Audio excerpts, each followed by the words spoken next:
here I am at Thundra Dam, which is just south of Canola, about 40 kilometres, and it's about 52 kilometres north of Junee on the Olympic Highway. It's a pretty little place. Unfortunately, it's been raining today, so I haven't been able to do much videoing, but I'll just give you a glance out the window,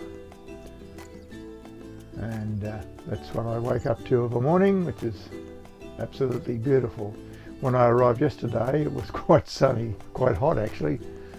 But anyway, as soon as this weather clears, I hope to do some more videoing and try and get the drone up to give you some shots of the dam from the air. Anyway, welcome to Bethungra Dam, and I hope you enjoy the following video. Watch.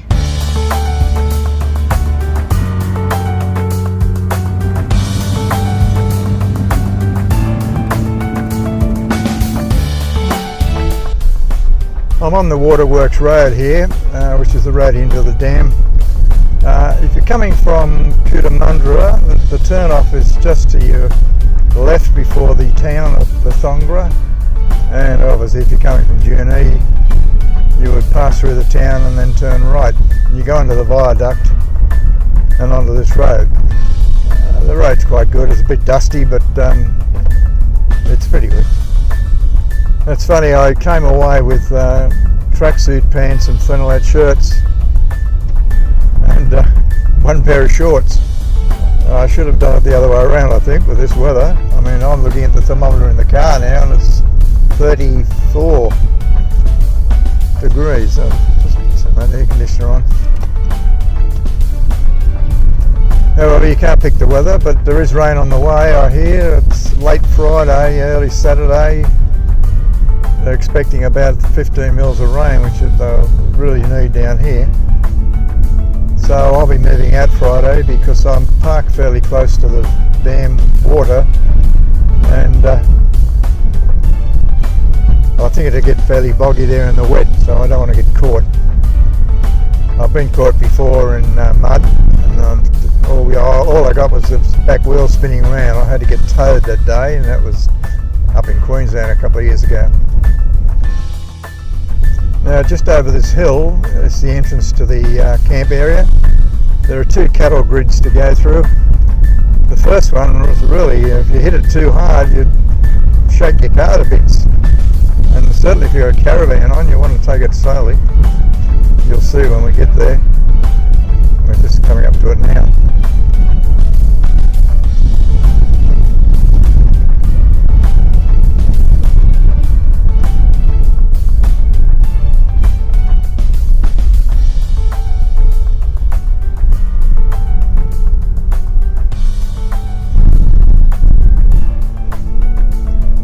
That wasn't too bad if you take it slow. Just to the left there's a private road, it's obviously private property, and there's cattle there. This is the second grid, and this is the actual entrance to the camping area itself. Now, I've been gone for most of the day, and there's only, well, those three vans you can see there, I think you can see them on camera. And one's mine, the other two have been here as long as I have. But there's a couple over there to the right which you can't see.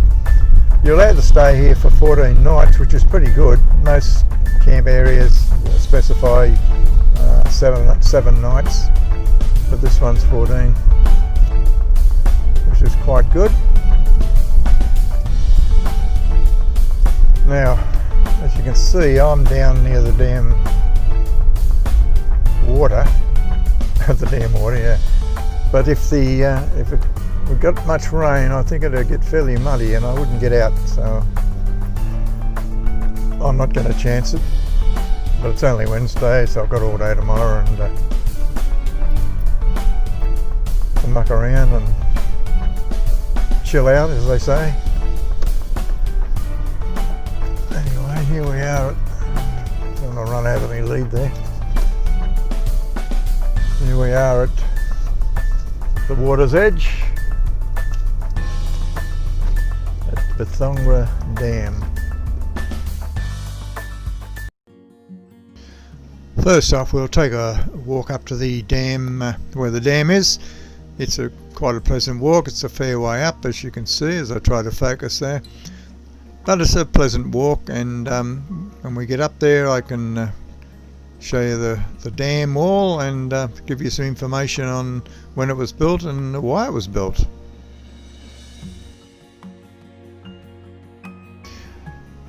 The dam is listed in the Directory of Important Wetlands in Australia, constructed in 1895 to service Junee until 1906, when water quality problems led to its disuse. Then the dam covers an area of 14.65 hectares. Land surrounding the dam is privately owned, while remainder is leased for agricultural purposes. There's sailing, swimming, fishing, camping and toilet facilities.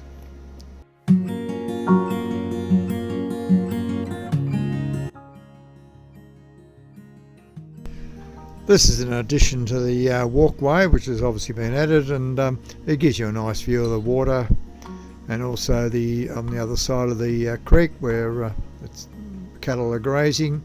That'll be private property over there, and if you walk along here, it continues along and back onto the dirt track and up to the dam wall itself.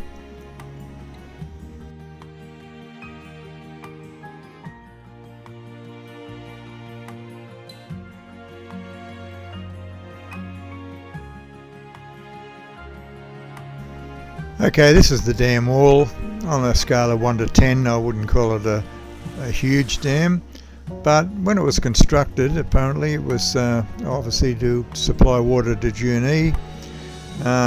It was only really used for about 10 years because they realised in 1906, I think it was, or 7, that the water was not good enough for the township, and so they had to seek their water elsewhere. And of course today they have the Burrinjuck Dam, which supplies Junee with quality drinking water. Apparently there was concern that the dam wasn't well, I guess structurally sound because it didn't meet the modern day standards, so they had to reinforce it, and the only way they found a way of doing it was to dump all these rocks and boulders on the other side of the dam, which it looks like it I don't think that dam's going to give way. Anyway, if you look to the right here, it does flow into a valley and it's very picturesque down there. Unfortunately you can't get down there because it looks like it's private property.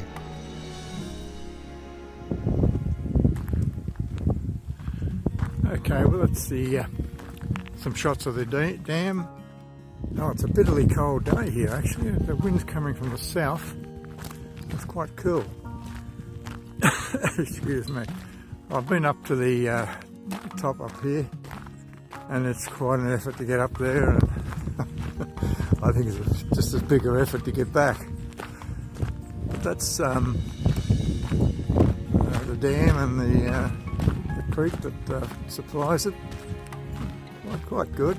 I don't know what the fishing's like. I've seen a few people here fishing, but I haven't seen it catch much. But, actually, I was talking to a guy the other day, and he said to me he caught a turtle.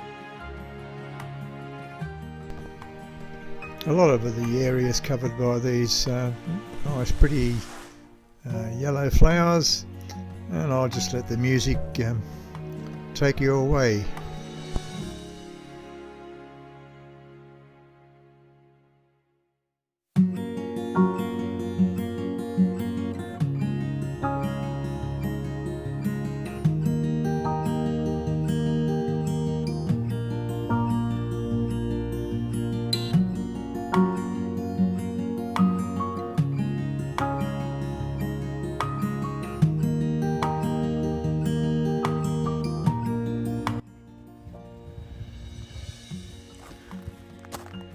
There's not a lot of colour here, but you know, a lot of these purple flowers around the place are quite pretty, but they're pretty scattered. And then you've got these little yellow flowers, but they're quite pretty. And that's about it. There's not much other. There's some greenery, that's about it, and trees. But you can see those purple flowers there.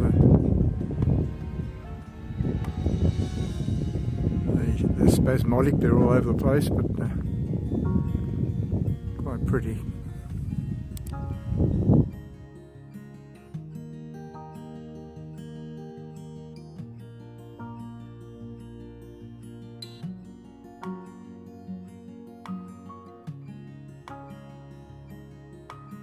The information board here introduces you to the Canola Trail, which is a trail between, or road between Coolamon, Junee, and of course Temora. Now, I've been to Temora a number of times, but I don't think I've been to Junee, and I don't think I've been to Coolamon, but I hope to get there. And you can see the trail starts at Junee, travels along there to Coolamon, and follow the yellow line up to Temora, and then back down to Junee. And if you follow the Olympic Highway just north of Junee, you'll see where the Thundra Dam is, and that's where I am at the moment.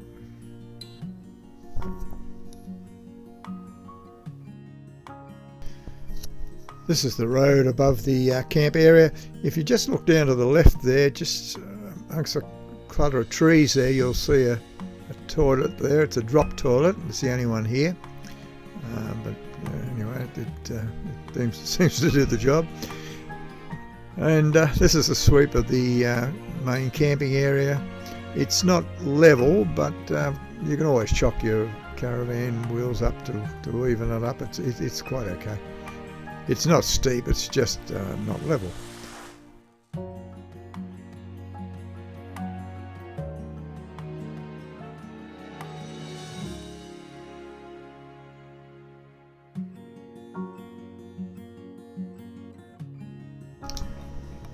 The Spiral Railway, this is really something worth seeing. It's a part of the history of the area. I'll just stroll through the notice board here so you can read a little bit. You can stop the video and have a quick glance. But the work was, well, you can see here, cost a bit over £1 million, which on today's values, I don't know, might be $1 billion. But it was a big job.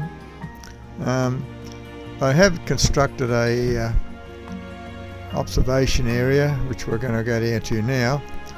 And I'll try and explain to you just what it's all about. The rail cutting is a section of the bethungra, I have trouble saying that, bethungra rail spiral, one of Australia's most significant rail engineering feats of its time. The spiral itself is only one of two 360-degree rail spirals of its type in Australia. If we were lucky to see a train emerge from the tunnel, you'll wait a few minutes while the train snakes around the hill and re-emerges above the tunnel from which it came and continue its journey to Coolamundra. So if you've ever done that trip from Sydney to Melbourne to Sydney, I guess it would be, you would have gone under that tunnel and done the 360-degree loop. It's quite an amazing piece of work. Costs a bit over £1 million, which is a bit over $2 million, and buy your house in Sydney, and that's about it.